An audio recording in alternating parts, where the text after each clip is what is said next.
Welcome to Daily Practice with Nikhil. Hope you're well. And today we're going to talk about change.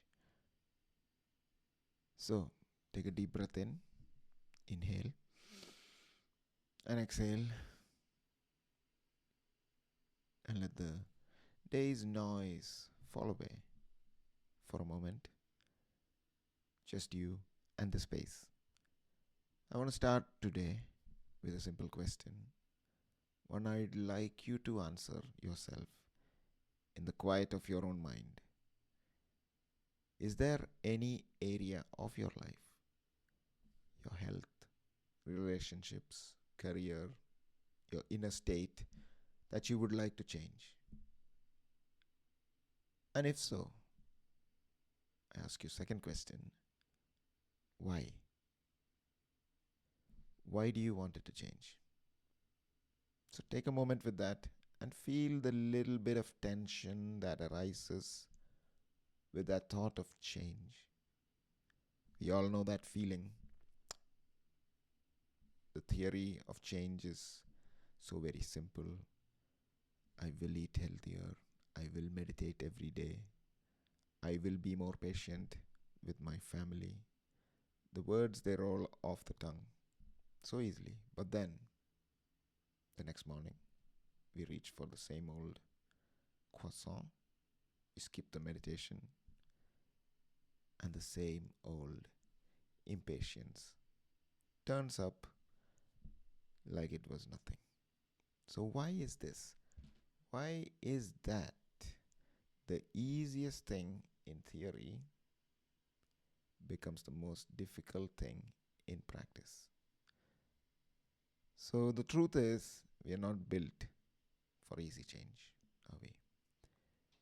If you look at it, our very biology, our psychology, our deep-seated spiritual inertia, it's all conspiring to keep things exactly as they are.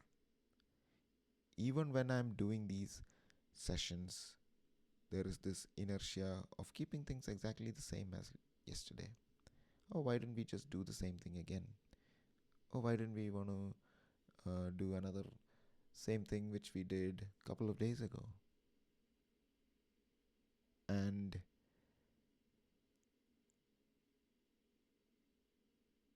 that's the challenge. That's the challenge we can all see. It is so easier to just stay the same in theory. So let's begin at the very beginning. What is this thing we call change? What is change? From a scientific or nuanced perspective, change is fundamental constant in the universe.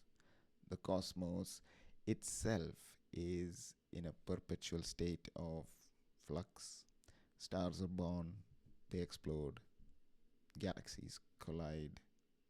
A river is never the same river twice. Every 7 years or so, every single cell in your body has been replaced. So you are not the same person who started listening to this, even. So, from a purely physical point of view, you're already in a state of constant change. But we're not talking about that kind of change today. We're talking about this volitional change, the conscious effort to alter a problem, alter a pattern of behavior or thought. And here we get into sticky parts. So, where is this change? Where is this change? This is where the illusion begins. We tend to think that change is out there somewhere. If only my boss would change, my job would be better. If only my partner would change, my relationship would be better. And we start to finger point outwards always. But the universe is actually a reflection. It's a mirror like reflection. It is reflecting our own inner state back to us all the time. The true change, the locus of change or the point of change, the only place it can ever really happen is inside you. Your boss isn't the actual problem. The way you feel or react to your boss is the problem. Your partner isn't the actual problem. Your own expectations, projections, prejudices are the problem. So the change isn't the job or the relationship, it comes down to our consciousness. So, who is changing? That brings us to this beautiful paradox. If you are in constant flux, who is it that wants to change? The you that wants to lose weight is an idea, a concept in your mind when you think about it. The you that finds it hard to get out of the bed in the morning is a biological and a psychological habit. The you is not a single monolithic activity or entity. It's a collection of habits, memories, and patterns. And this is where traditions come into force. Traditions like Advaita Vedanta, they ask this question: who is the I? The I is not the body, not the mind, not the emotions. The I is the silent witness, the pure consciousness in which all of this drama of change unfolds. So when you begin to identify with this witness rather than with the patterns you want to change, the effort begins to dissolve.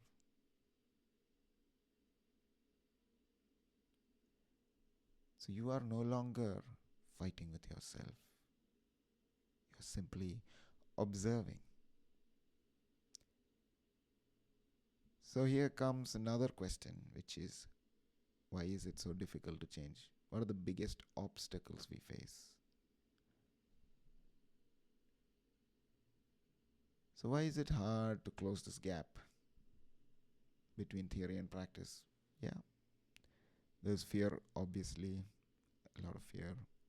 And where is this fear coming from? It's coming from our biological programming. We are built to not thrive but survive. So, from a psychological and biological perspective, the brain's primary job is to keep us safe, survival. What is the threat? What is the threat for survival? The unknown, the unfamiliar. So, your brain sees a new habit as not an opportunity but as a potential danger. It says the old way, though, maybe not perfect but keeps us alive, so let's stick with that. So, this is your nervous system's deep seated preference for predictability. This is why when you try to change, you feel a deep resistance. It's not a moral failing, it's just your biology doing its thing. So, we should thank it, we should be grateful for it. And in terms of real world example, thinking of myself as a smoker who wanted to quit, on a logical level, that smoking was killing me. But the habit is so deeply was totally deeply embedded that I formed an identity as a smoker. The neural pathways, the connections in the brain associated with stress relief and social ritual, etc. So it made me hooked. And the brain screams, this is what we do when we are stressed. And the theoretical desire to quit was pitted against a deeply grooved habit. So the second challenge is the psychological inertia, the ego's grip. The ego in say Jungian sense is the seat of your self-image. It is a story we tell ourselves about who we are. I am a coffee drinker, I'm a smoker, I'm a procrastinator, I'm not a morning person. And this identity, this story, becomes your cage. To change, you must dismantle a part of the story, and the ego, like any authority figure, does not take kindly to being dissolved. It fights back with excuses, self doubt, and rationalization, which it has been studying for ever. So, the greatest obstacle to change is not the external world, but our own internal self image. And the next blocker is something I call spiritual inertia, the law of karma and momentum. From a spiritual perspective, our lives are results of past actions and intentions, what is often called karma. Every thought, every word, every deep ideas, ideas, every intention has a certain momentum. And if you have been living a certain way for 20, 30, 40 years, that is tremendous amount of momentum. So you're like a giant ship. To turn that ship, you just can't flip the rudder. You need time. And you need pressure applied in the right direction. A sustained effort. A tremendous amount of conscious energy. And this is what we talk about, clearing your energy or raising your vibration in the spiritual setting. It's not about magic. It's about consciously choosing to build a new momentum in a different direction. And again, this is all part of habit formation, but in terms of a spiritual idea that we can latch onto, we can use this to help us, guide us into the life we want, into the area which we want to work on or change. So all of that is great. And the question remains why you should change to have a wonderful life. This brings us to this really crucial part of this discussion is why bother? All of this is fine. Why go through all this trouble? The opposite of change is stagnation. And stagnation is nature. And in nature, stagnation means death. A pond that does not have fresh water coming in and out of becomes a swamp, chogged with a lot of things, algae. Now you can argue that that is still breeding with life, but it was not what the water was meant to do. A tree that does not shed its leaves dies. Life, by its very nature, is a dynamic process of death and life and rebirth. So, wonderful life is what you're talking about, is not a static state of permanent happiness. A wonderful life is a life of growth, of continuous unfolding. It is the joy of seeing what you are capable of breaking out of the cages you have built for yourself, of becoming more of who you truly are. So how do we make the change happen? So we talked about where, when, and what.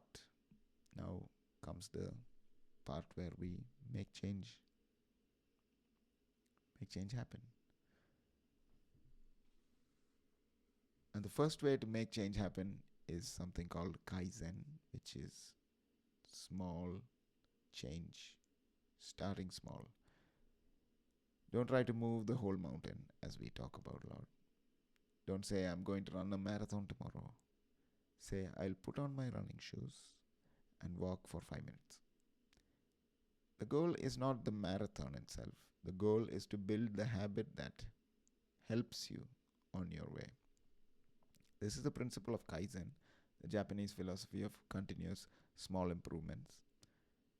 And it works in business settings because I've heard this millions of times in business settings, but actually I want to bring it into the personal setting as well. Kaizen, so you can use in your personal life. So it works with your biology, not against it. It builds new connections in your brain. This is very crucial.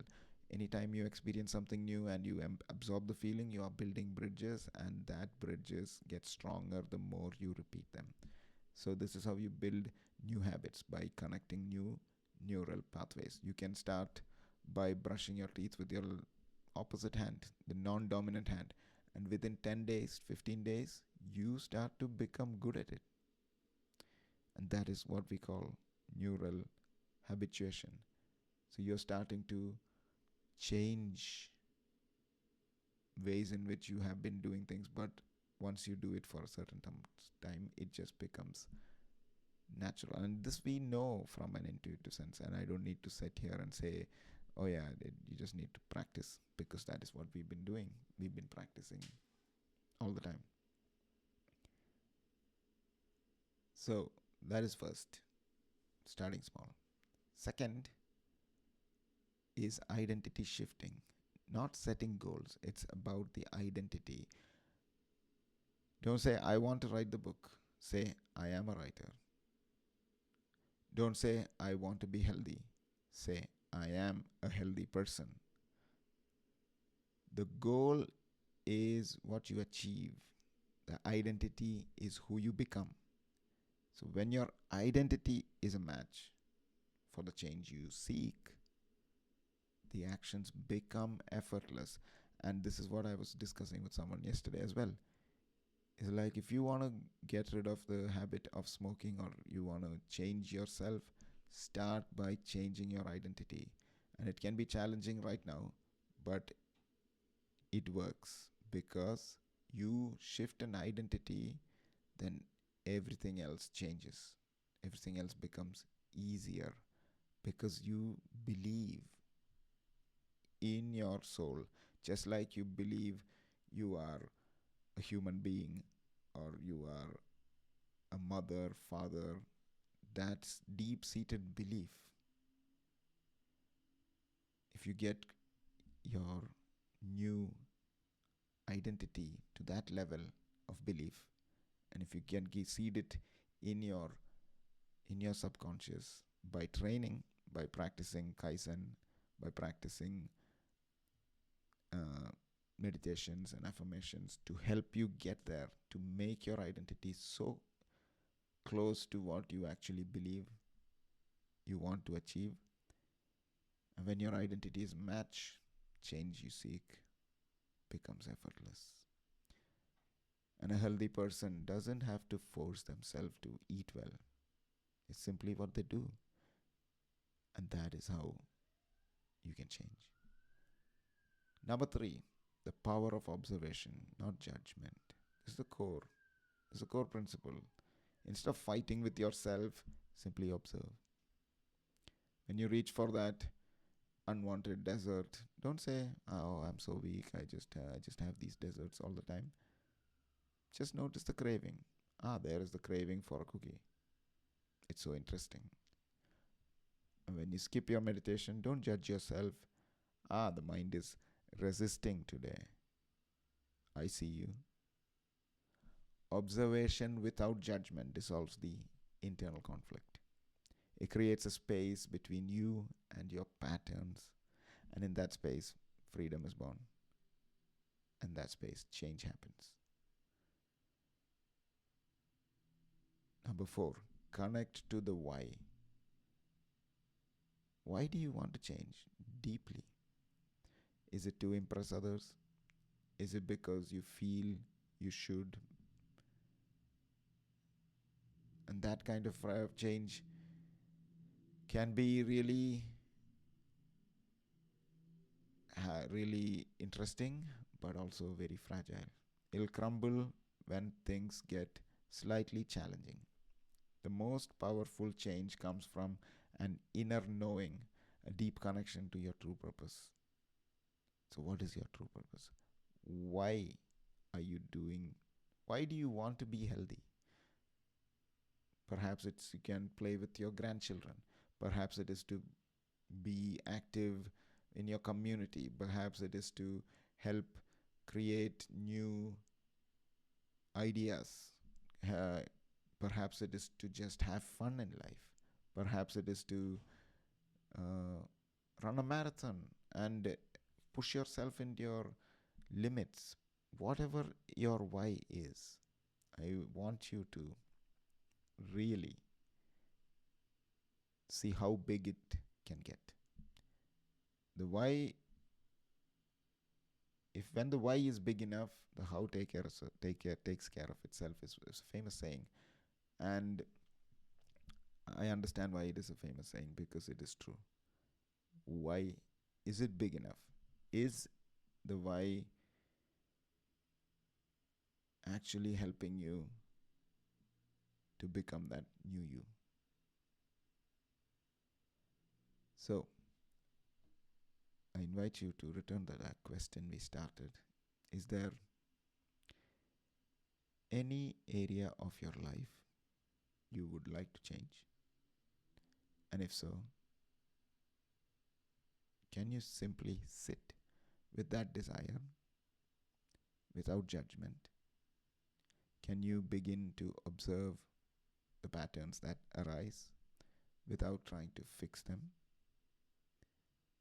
Because in that simple act of observation, the first seeds of genuine, lasting change is planted.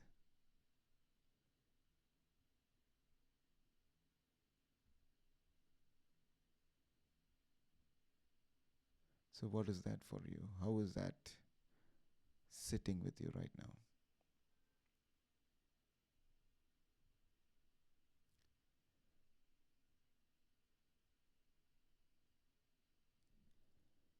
Another aspect of change which we didn't mention is the sabotage of consistency.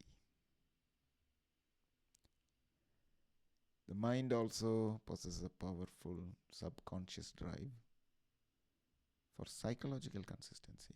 The theory of cognitive dissonance explains that when our actions, beliefs, or attitudes are in conflict, we experience a state of discomfort. You must have seen this when you are want to get healthy and you eat a little bit of fried food or etc. You feel that sense of, oh, I shouldn't be doing this, whether I'm going healthy, etc. That is what is called as cognitive dissonance, and this happens in all areas of life. So this discomfort is a powerful motivator for change as we seek to resolve the inconsistency. However, the mind can resolve this dissonance in two ways. We can either change our action to align with our beliefs, or we change our beliefs to justify our actions. So, when faced with this difficult practice of change, the mind often chooses the latter. It chooses change our beliefs to justify the action. Oh, I will start tomorrow. Oh, I'm not good that. I'm not healthy anyway, so why bother? Oh, uh, one cigarette will not be a problem, or one more drink is not going to affect me. It is a master of self deception. So, using rationalization to justify lack of action. For example, a person who wants to eat healthy but continues to eat junk food may rationalize that life is too short to worry about diet, or that I deserve this treat. And this creates a new mental fortress to defend the old habit, and making the next attempt at change even more difficult. This is how we sabotage ourselves. This is a subtle yet crucial aspect of the struggle. The mind actively works against itself to maintain a false sense of this consistency. So the difficulty of practice is not the lack of willpower, it is the direct result of a deeply ingrained neurological, psychological system designed for survival and efficiency. And our tendency to use it to rationalize a lack of growth is what is keeping us, sabotaging our attempts. So, the main obstacles we find are fear, a fear of feeling of anxiety, uncertainty about the future. It's not a logical fear, it's a deep, non rational, survival based response to the unknown. Then we have the ego identity, attachment to a fixed sense of self, taking things personally. Change is perceived as a threat to your identity, leading to stagnation and resistance to good feedback. Then we have the cognitive dissonance, which we talked about, the mental discomfort. And then habit automation, defaulting to the path of least resistance. The brain automates behaviors to conserve energy, making new actions feel like unnecessary struggle. Then we have our own internal tug of war. So, again, we come back to another question.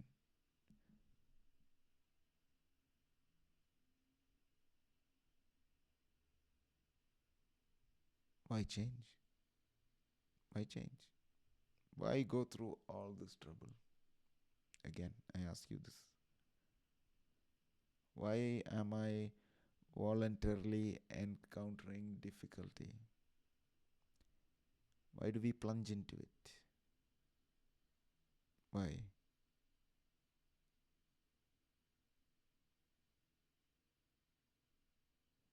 And this is the call to authenticity. If change is so difficult, why should we even bother? So, the ultimate reason is the reality that is already changing. The choice is not whether to change, but how to engage with it, because it's happening. It's happening right in front of us. I am not the same person who started this conversation. I have shed millions and billions of my skin cells right here. Yeah, it's not even the same person you looked at when we started this practice. So, why are we still holding on to this thought? Because we live in a past oriented society. And when we start to align ourselves to a future self, or the highest vision, or your wiser self, or your divine self, whatever it is, however it is for you, in the future, you start to notice the urge to embrace change, because if you don't change, you will not get there. So you will start to, oh, I want to change because that's what I want to be. Oh, give me opportunities to change, please. And that is what is called the call to authenticity. Your authentic true self is calling you. So you align with that. And by aligning with that, you are voluntarily saying, I am ready to change. Tell me what I need to change. And that is when real change happens. And that is what you have to be ready for when you're ready to take up this activity of change. A lot of us go through millions of iterations of trying and failing and succeeding and failing and all that. All that is great. These are all good feedback. Failing is basically another step into the future self. The difference in that failure is what we attach the meaning. The meaning is not, oh, I failed at this. It is just that this was not the right time, or this was not the right moment. It just didn't happen this time. Doesn't mean it will not happen in the future. So, yeah. So, that is what I had to talk about change. So, thank you for listening in. Thank you for tuning in. And yeah, let yourself embrace change. Embrace change and have fun with it.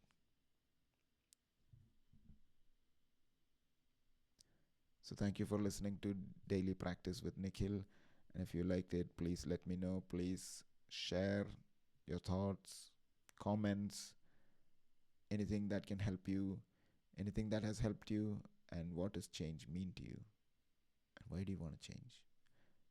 Please leave those comments and I will get back to you with another episode pretty soon. Until then, take it easy. Bye bye.